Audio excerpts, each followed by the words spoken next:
Aide to the Deputy Chief for Operations, Part 1.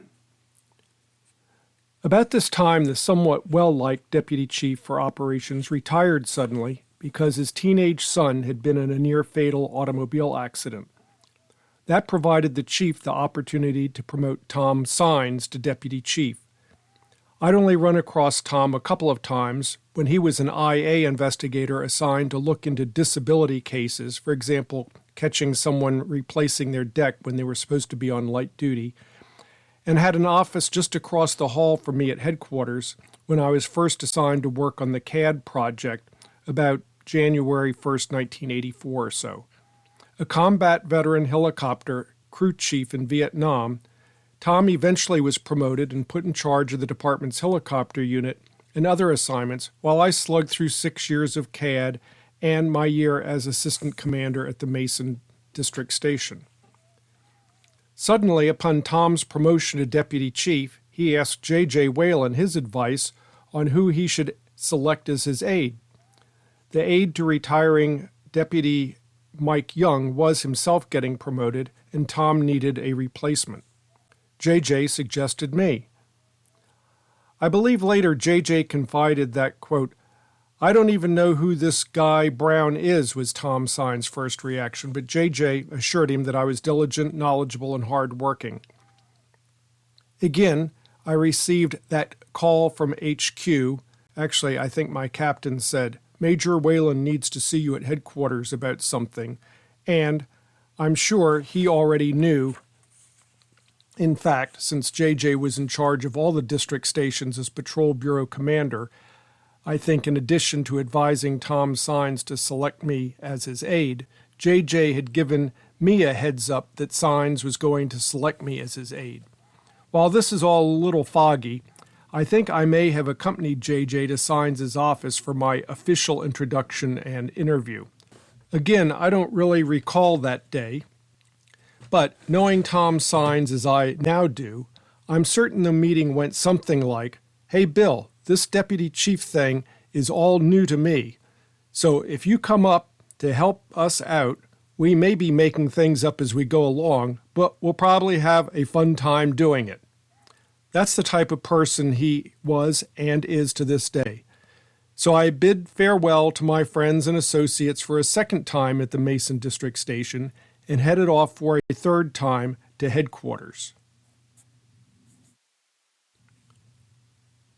The year and 1/2 to 2 years that Tom Sines and I worked together were a pretty traumatic time for the department.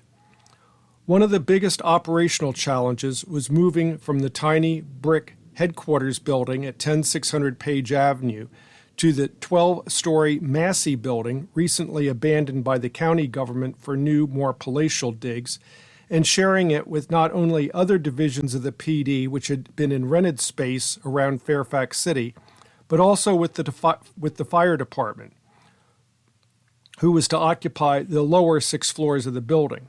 The story goes that the fire department knew their ladders would reach only to the 6th floor, so the police department can have the top floors. The view was great. The only problem was climbing the stairs back to our 11th floor offices whenever there was a fire alarm, and we didn't want to wait for an hour for one of the 4 elevators. We always had a saying, "Things will be better when we move to the new building."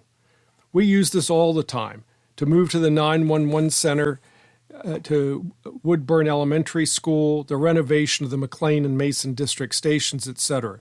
Even if there weren't plans to move to any building, new or otherwise, if things weren't going well, we'd say, "Things will be better after we move to the new building." Unfortunately, the year was going to bring events that few of us had foreseen. Just about the time of the relocation of headquarters, John Granfield, the chief, announced his retirement. Some speculated because of his fear of heights and didn't want to end up on the 11th floor of the Massey building where the fire ladders couldn't reach.